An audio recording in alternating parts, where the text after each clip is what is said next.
Well,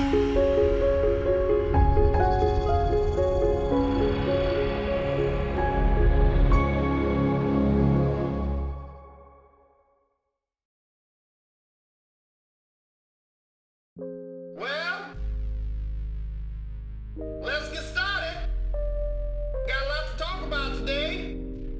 On the Well. You're listening to The Well, where we talk about everything from music to relationships. I'm your host, Marvin, here with Daniel, Brianna, and Danetta. How's everyone doing today? Tired. I'm good. Great. It's a nice day today. The energy's flowing around beautiful people. What'd you get into yesterday, Brianna? I was in school yesterday. I had class and I was at work after. What's your major? Political science. Cool. Wow. What's your minor? International relations. Girl, you better go. Now, the other day I was talking to someone and we were talking about why millennials don't go to church. And so you can go to church and sit through a 3-hour service, but I can go on YouTube and pretty much fast forward to my favorite pastor or speaker and get to the part that's actually for me. But if I sit in church, it's going to take about 3 hours to hear something that may or may not be for me. Right. Do you think that's wrong?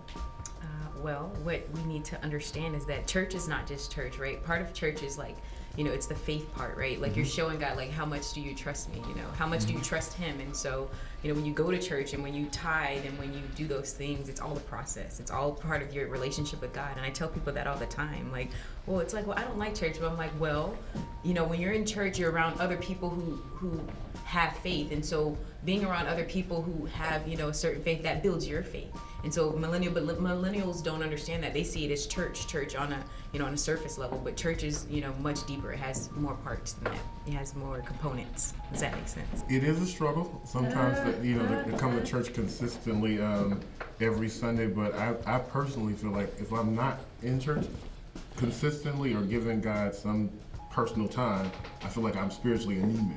Right. I feel the same way too. Yeah. It's like I feel like I have to. I can't engage the way, or I can't weather through or navigate certain things because I haven't gotten what I needed to.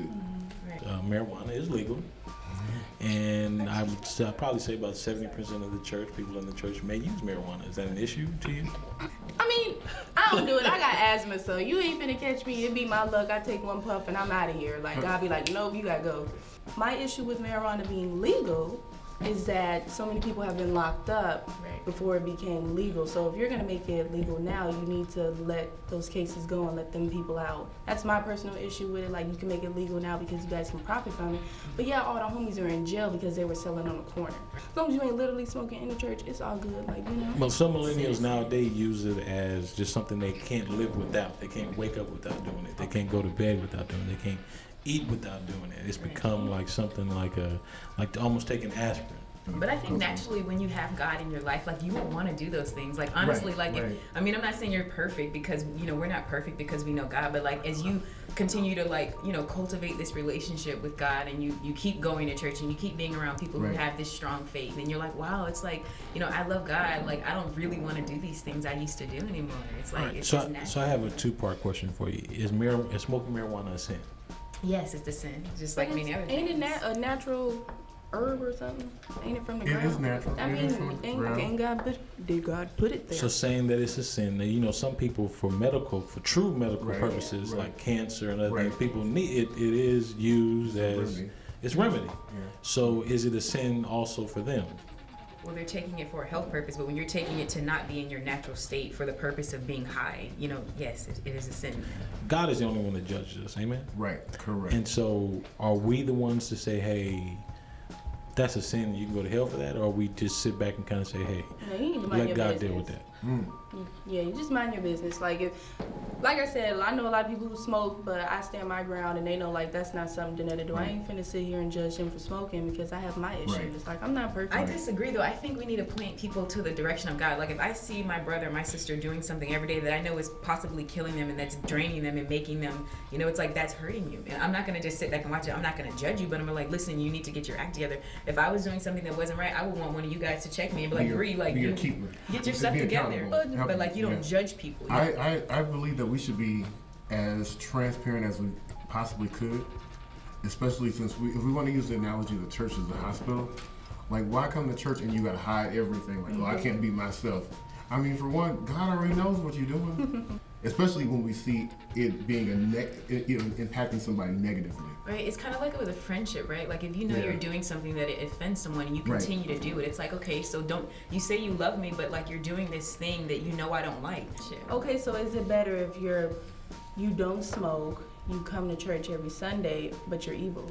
You have a nasty, attitude. Right. You have that's what I'm saying. Like, okay, marijuana is bad, but like if you smoking, you smoking. But you might still be a good person. But if you like in a church and you do everything quote unquote perfectly, but you evil, to me that's 10 times worse than going home and smoking a joint. That's true. Like, to me it's about who you are on the inside and what your actions show versus like if you pull me to the side and you're like, I noticed like when you come in here your eyes are glazed over, like, are you dabbling into marijuana? Don't just be like, you smoking that stuff, yeah, go to hell, da da da da da. Like, pull me aside, have love, have compassion, but and then make me realize like maybe I don't need this, like, or maybe I have gone too far into marijuana.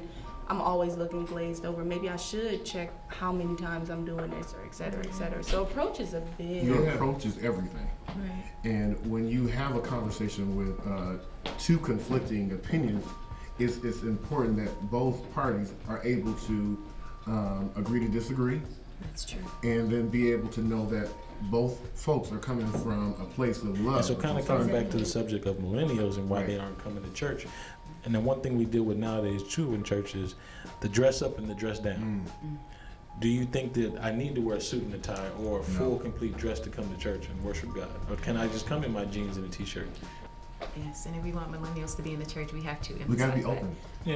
that it's not about, what you have on. And everyone doesn't have, like you said, Sunday's best. Right. So, Because it could even be an issue with finances. exactly. Or they could have had an issue even coming to church. Right. Yeah, and it's funny though, because when I started coming to church by myself without my mom, I wear my little dresses, I'm cute, wear little booties. And I noticed like some of the older women will just be like, oh yeah, your dress is kind of short. And I just, in my head, like, oh, but your chi-chi's out. Like, I just think it's interesting how there are like some fashion police in the church. Now I'm not saying I want to see everybody wear their white beater and their their best white tee, but if that's what you have to do to get to Jesus, do it. I ain't gonna come here like I'm going to the club. Right. Like, Some people And there's do. a fine line with Some that. people do. And Is there anything you say that I can't wear to church?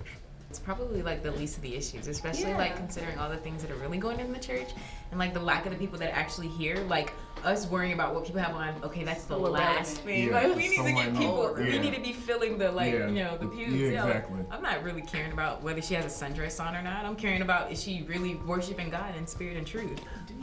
Thank you for joining us on The Well today. We'll see you next time. Join us on Facebook and YouTube. God bless. We should have finished.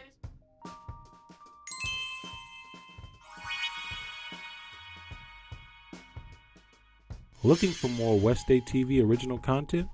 Like and subscribe to make sure you never miss a video.